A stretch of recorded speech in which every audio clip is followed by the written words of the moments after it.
Hello everyone, welcome back. Now we are going to discuss about some concept called list comprehension. Okay, so this is one of the handy options. Uh, Instead of explaining what is list comprehension, let's go and see how it is working and what is list comprehension. Basically, list comprehension is nothing but doing a for loop and assigning the for loop data back into the other variable, everything in a single line. So it's pretty much I have a variable and the variable data which processed by a for loop and returned back to the same data. Okay, so let me tell you. Okay, for example, I have some variable called, okay, let me tell you something. I have something called data.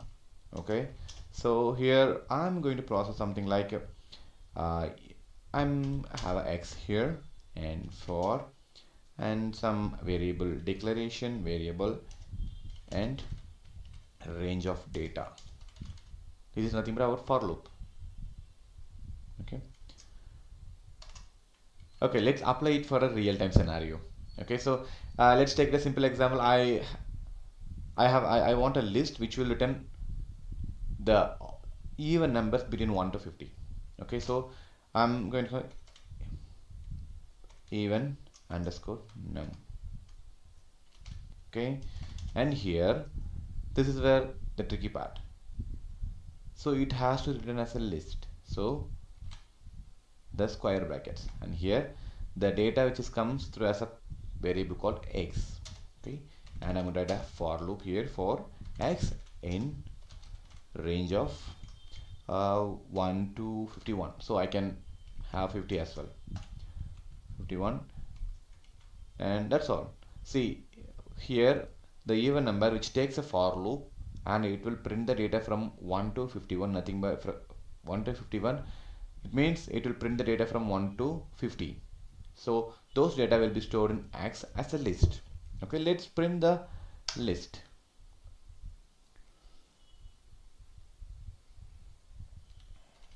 Print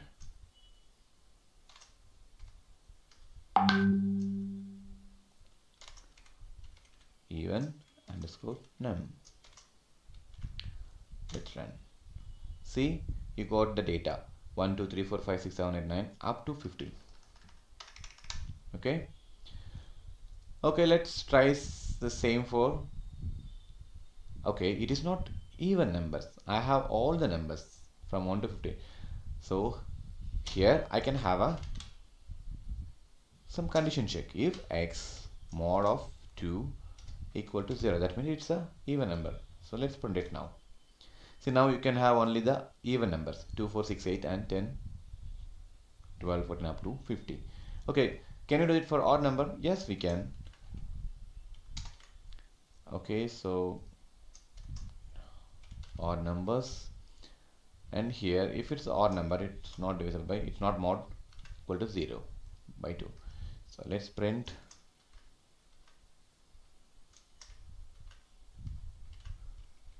here. I'm going to print odd number. Let's run this. Here the first one which contains the even number and the second list which contains the odd number. So this is what we call as a list comprehension. So I have a variable, we don't know what is that variable, whether it's a list or not. Okay, so but see this declaration, it's a list. So I'm going to take as a list, and list data is nothing but this particular process. So inside the square bracket I have a for loop which will process the data from 1 to 51, and it will check whether it is divisible by 2 and equal to the mod of 2, and it will return 0, that means it's an even number. So that will store in the even number as a list. Okay, so is there anything else we can do with that? Yes, we can do that. So let's have something called names. I have some variable called names. Names contain a list of names, as usual: John, Matthew, and Dennis, Carlson. Okay, so I want a list. Okay, and it will contain the capital all capital letter of this particular each and every name, and all small, and the length of the particular name. Okay, so how we are going to do that? Okay. So here is the response. I have another variable called response. Okay, I keep it as a res. Okay, so I want to as a list, so square bracket here. Inside you need to have another square bracket. The reason is I'm going to return as a list of list. It's a two-dimensional list. So one list contains all the data, and the inside list contains each and every individual contributions. Like this is the whole list, okay? And inside you have another list which holds this particular data, capital and small, and the length of this. That's how we're going to do that. Okay, let me show you another square bracket. First let me print the length of d comma d dot upper. I'll tell you where the t comes from, okay, and d dot lower, and then we have the processing the data for d in names. So now we might have understand why from where the d is coming. So d is the declared variable for the for, so the iteratable variable. So each and every time it has a different data. First time John, then Matthew, then Dennis, then Carlson. Okay, can we predict the data how it comes as an outcome? So the outcome is the first list contains John, the length of John, and John in all uppercase and John in all small case. The same thing applies for each and every elements or items here. Okay, let me print the rest. Let's run this. Okay, what is the error? Line number 7. Number 7. Okay, what is happening here? Length of d and d dot up. Okay, the method brackets are missing. Okay, let me run this now. Okay, again, what is an issue here? Okay, what went wrong here? Okay, my bad. All right.